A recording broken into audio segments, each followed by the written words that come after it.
Malam di sebuah desa di Sidoarjo, Jawa Timur, tiba-tiba terasa lebih sunyi dari biasanya. Angin berhembus dingin melewati pepohonan bambu yang bergoyang pelan. Namun warga desa tahu, kesunyian itu bukan pertanda baik. Sudah berbulan-bulan, warga sering mendengar suara tangisan di hutan. Kadang terdengar seperti perempuan menangis.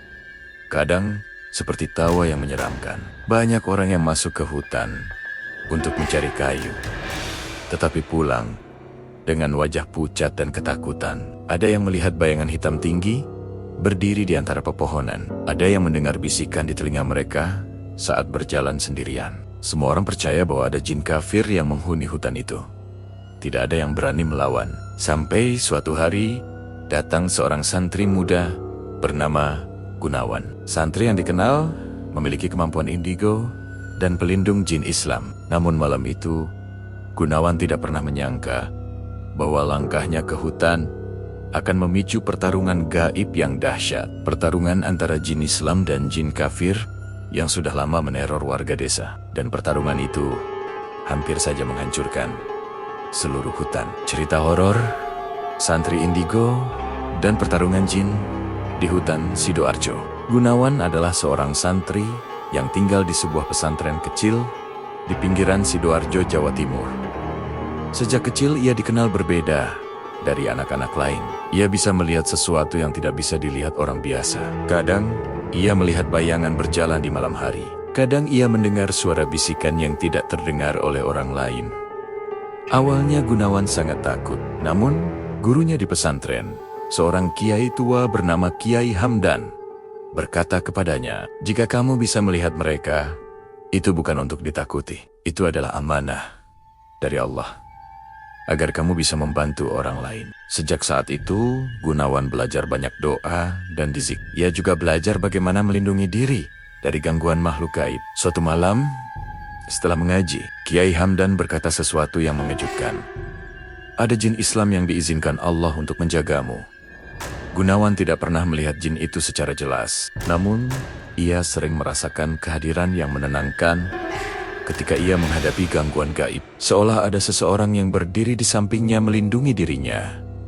Hari demi hari berlalu dengan tenang. Namun, ketenangan itu tidak berlangsung lama. Suatu hari, beberapa warga desa datang ke pesantren dengan wajah cemas. "Mohon bantuan Kiai, desa kami diganggu makhluk halus dari hutan," kata salah satu warga. Mereka bercerita bahwa banyak orang yang melihat bayangan hitam besar di hutan. Beberapa warga bahkan pingsan setelah mendengar suara tawa menyeramkan. Kiai Hamdan terdiam lama.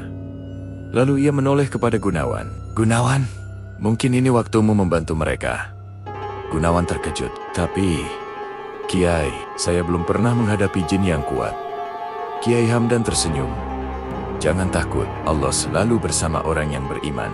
Keesokan harinya, Gunawan berjalan menuju hutan bersama beberapa warga. Tujuan mereka sebenarnya sederhana, mencari kayu. Namun semua orang tahu bahwa hutan itu bukan hutan biasa. Pepohonannya sangat lebat, cahaya matahari hampir tidak bisa menembus dedaunan. Suasana terasa dingin meskipun hari masih siang. Gunawan berhenti berjalan. Ia merasakan sesuatu, ada energi yang sangat kuat di dalam hutan. Energi yang tidak bersahabat. Tiba-tiba angin berhembus sangat kencang. Daun-daun beterbangan, lalu terdengar suara tawa yang sangat menyeramkan. Haha, para warga langsung ketakutan. "Itu dia, jin itu!" teriak seseorang. Di antara pepohonan, muncul sosok tinggi berwarna hitam pekat. Matanya merah menyala seperti bara api. Sosok itu melayang perlahan di udara. "Aku sudah lama menunggu manusia berani datang lagi ke hutanku."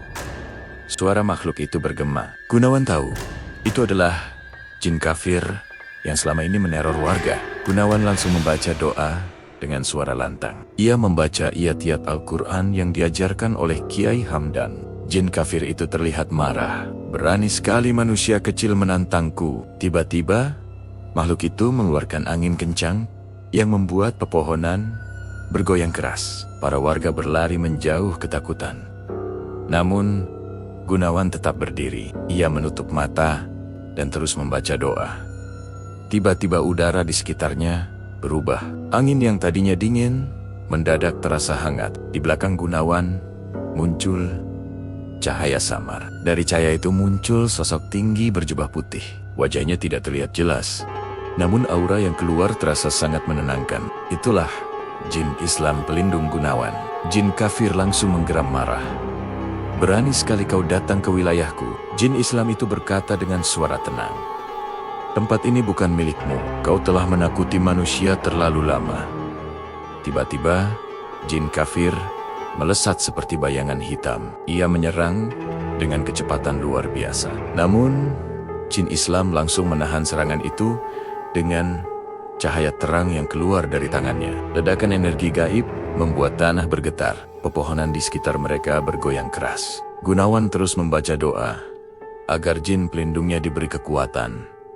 Jin kafir menyerang lagi. Ia mengubah dirinya menjadi kabut hitam yang melilit jin Islam. Namun jin Islam membaca di zikir yang menggema di seluruh hutan. Cahaya putih menyala sangat terang. Kabut hitam itu langsung terpental jauh. Pertarungan mereka berlangsung sangat sengit. Langit di atas hutan mendadak gelap. Angin berputar seperti badai kecil. Beberapa pohon bahkan tumbang. Karena energi dari pertarungan itu, jin kafir mengeluarkan teriakan mengerikan. Ia berubah menjadi sosok raksasa hitam dengan taring panjang. Namun, jin Islam tidak mundur. Ia mengangkat tangannya ke langit. Cahaya besar turun dari atas seperti kilat putih. Cahaya itu menghantam jin kafir dengan kekuatan luar biasa. Makhluk itu menjerit kesakitan. Gunawan tahu ini saat yang menentukan. Ia membaca ayat kursi dengan suara sangat keras. Suara bacaannya bergema di seluruh hutan. Setiap kata yang keluar terasa seperti cahaya yang menusuk kegelapan. Jin kafir mulai melemah. Tubuhnya yang besar perlahan berubah menjadi bayangan tipis. Jin Islam mendekatinya. "Pergilah dari tempat ini. Jangan pernah kembali mengganggu manusia." Dengan satu cahaya terakhir yang sangat terang, jin kafir itu akhirnya menghilang. Hutan kembali sunyi. Angin berhenti. Langit kembali cerah. Jin Islam menoleh kepada Gunawan. "Terima kasih atas keberanianmu." Lalu, sosok itu perlahan menghilang, seperti cahaya yang memudar. Ketika Gunawan kembali ke desa, warga menyambutnya dengan rasa syukur. Sejak hari itu tidak pernah ada lagi gangguan aneh dari hutan. Tidak ada lagi suara tangisan misterius. Tidak ada lagi bayangan hitam. Warga desa akhirnya bisa hidup tenang kembali. Gunawan kembali ke pesantren. Ia tetap hidup sederhana, seperti santri biasa. Namun semua orang tahu bahwa keberaniannya telah menyelamatkan desa mereka. Dan sejak saat itu, nama Gunawan sang santri indigo dari Sidoarjo selalu dikenang. Pesan yang bisa kita ambil dari cerita ini adalah bahwa keberanian yang disertai keimanan akan selalu mendapatkan pertolongan dari Allah. Ketika seseorang menggunakan kemampuan yang dimilikinya untuk menolong orang lain, maka kebaikan itu akan membawa keberkahan bagi banyak orang. Cerita ini juga mengajarkan bahwa manusia tidak boleh sombong terhadap makhluk lain yang tidak terlihat. Dunia ini tidak hanya dihuni manusia, tetapi juga makhluk ciptaan Allah yang lain. Namun selama manusia selalu berpegang pada iman, doa, dan kebaikan, maka tidak ada kekuatan jahat yang bisa mengalahkannya. Keimanan, kesabaran, dan keberanian adalah kekuatan yang jauh lebih besar daripada rasa takut. Menurut kalian, apakah di dunia ini benar-benar ada orang yang memiliki kemampuan indigo seperti Gunawan? Jika kalian berada di posisi Gunawan, apakah kalian berani melawan jin kafir yang meneror warga desa? Apakah kalian pernah mendengar cerita nyata tentang gangguan jin di hutan seperti yang terjadi di situ? Tulis pendapat kalian di kolom komentar. Dan jangan lupa dukung channel ini dengan cara subscribe channel Kreator Jampang agar kalian tidak ketinggalan cerita horor seram dan misteri lainnya setiap hari.